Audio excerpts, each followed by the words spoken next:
you see that? Yeah, perfect. Standing Thanks, on Andy. Marine Scotland Science, I'm going to discuss. Great. I'm going to discuss the impacts of climate change on aquaculture in the UK and Ireland, this is myself from Marine Scotland, and the co-authors are Lynn Faulkner from the Institute of Aquaculture at Stirling, Dave Clark from the Marine Institute in Ireland, and Adam Kennelly from CFAS.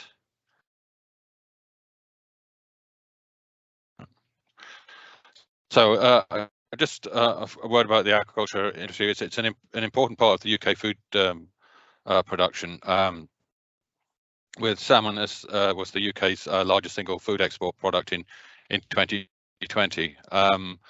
But this production is dominated by Scottish finfish production, especially salmon, and 192,000 tonnes in 2020. It's since gone up above 200,000 tonnes, plus 4,000 tonnes of marine farm trout. Shellfish is more UK-wide in its production, with 11,000 tonnes of mussels and 2,200 tonnes of Pacific oysters, and also other species such as native oysters and a variety of scallop species. But essentially, this is a relatively low diversity industry because of this dominant role of salmon, and most of the production, especially economically, is concentrated in a relatively limited part of the Scottish coastal water. This localization leaves it vulnerable to change, but aquaculture is also vulnerable because most production occurs in net pens or open shellfish farms, which leaves them completely open to the environment, with drivers such as water temperatures and salinity, ocean acidification, particularly for shellfish, storms and currents, and rising sea levels. And these impacts on growth and metabolic rates, diseases, invasive species, algal and jellyfish blooms, which in turn impact on food safety, and altogether impact on site availability. So on the growth side, this is actually positive. Most all species farmed in aquaculture are prototherms, and therefore their growth rates increase with temperature up to a point at very high temperatures that can collapse.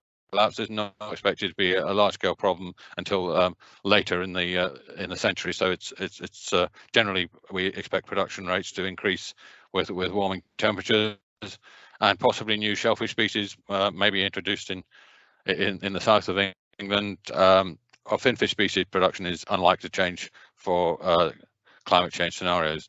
However, as metabolism increases, there's more food intake required, and this is a particular issue for finfish because food sourcing may depend on source of fish meal, soybeans, which are also subject to climate change on a global scale. Shellfish recruitment, as has been mentioned, shellfish are subject to ocean acidification, which may reduce successful spat fall.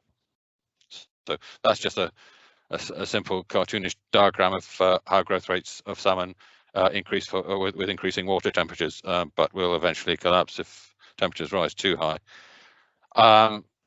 So that's the relatively positive side. On disease and parasites, well, key finfish gill diseases and parasites are expected to increase, and this particularly includes the sea lice, which is already the major limitation on sustainable salmon aquaculture. And as temperatures rise, the population growth rates increase, and also with increased salinity.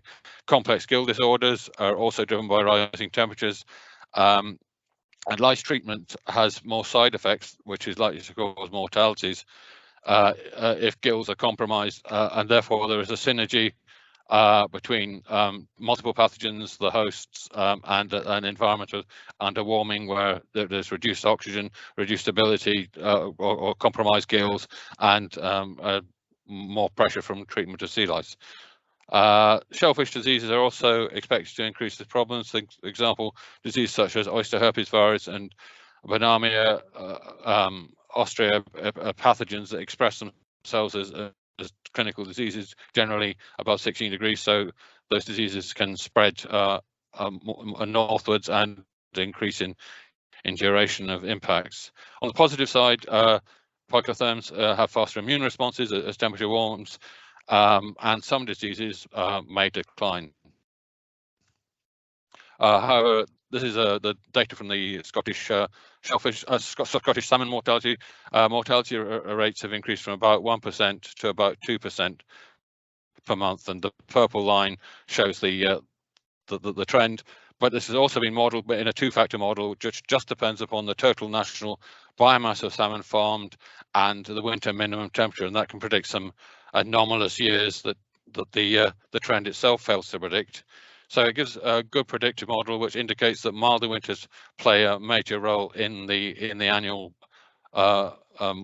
mortality rates, despite the fact most of the mortality actually occurs in summer, and this is likely linked to pathogens that survive milder winters better and start to increase in numbers during the spring, even though they impact later, and that's described in the paper in Preventive Veterinary Medicine. Invasive species. There are a number of invasive species that foul nets, and these can clog the nets, leaving them subject to damage, reduce oxygen getting into the farms, and they can also damage fish kills, as many of them, the species have stinging cells. These fouling species tend to grow faster in warm water, so the fouling problem increases, and their ranges are expanding. However, this is more associated with anthropogenic transport rather than actual warming. An interesting feral species is the Pacific oyster, which is a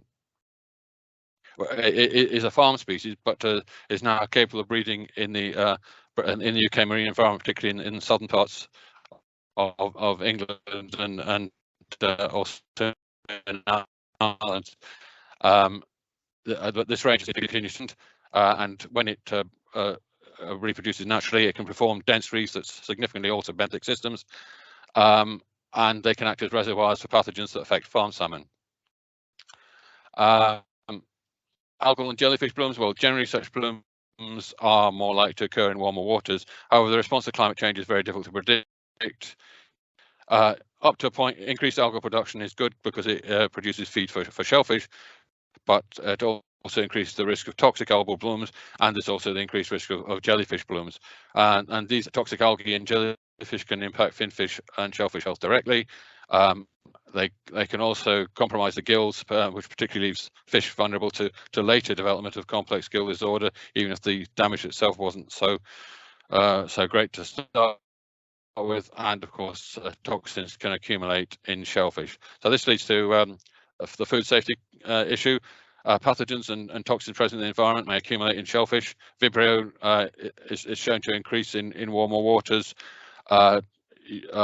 Human pathogens can occur in water as a result of sewage overflow due to flooding, and toxins from the harmful algal blooms mentioned before also accumulate in shellfish. So this is not really our area of expertise, but it's covered in a different MCCI report from Eileen Bresnan. But from the aquaculture point of view, not considering the human health point of view, this is expensive to control and damaging to reputation, so undermines shellfish aquaculture. Site availability. Rising sea level will lead to flooding of tidal shellfish beds and can lead to shore facilities being flooded. Storms lead to damage of exposed sites, and this can lead to both mortality on sites and also to escapes, leading to introgression breeding with wild species, wild salmon particularly. And however, there is uncertainty in storm trajectories. These may move poleward, so it's difficult to predict what those impacts actually will be on aquaculture.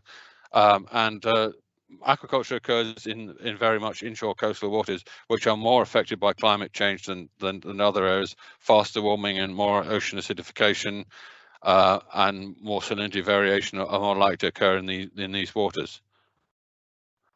So in summary, growth rates of farm species are likely to increase due to, and that's just in the nature of their fundamental biology.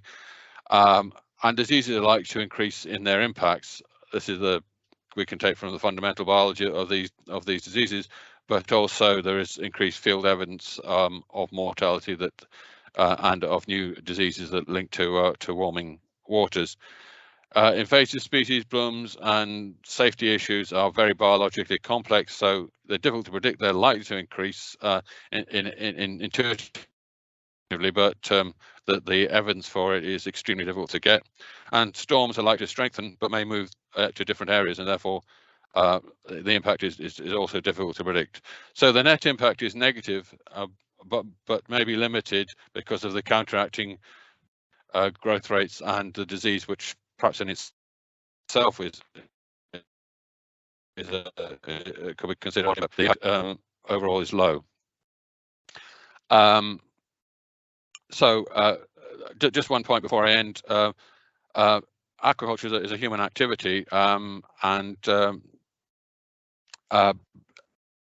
is a growing activity in the environment. There is significant technical expertise and financial resourcing, especially in the salmon sector, and this leads to the ability to mitigate diseases and develop new treatments. Salmon bacterial diseases are largely controlled by vaccines and have been since the 1990s. This is probably an important point because these diseases might otherwise be sensitive to temperature changes, but because they're currently off the table, that they're due to technology, that problem is controlled, and technology has also succeeded in keeping sea lice numbers under control at considerable financial expense and also with issues of welfare.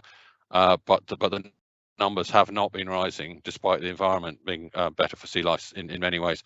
And of course, technologies of remote surveillance allow for early detection and early intervention, and engineering technologies allow for building of robust offshore farms that will allow moving out of coastal waters and protect farms from escapes and damage. Okay, that's me. Brilliant. Thanks, Sandy. Again, any questions for Sandy?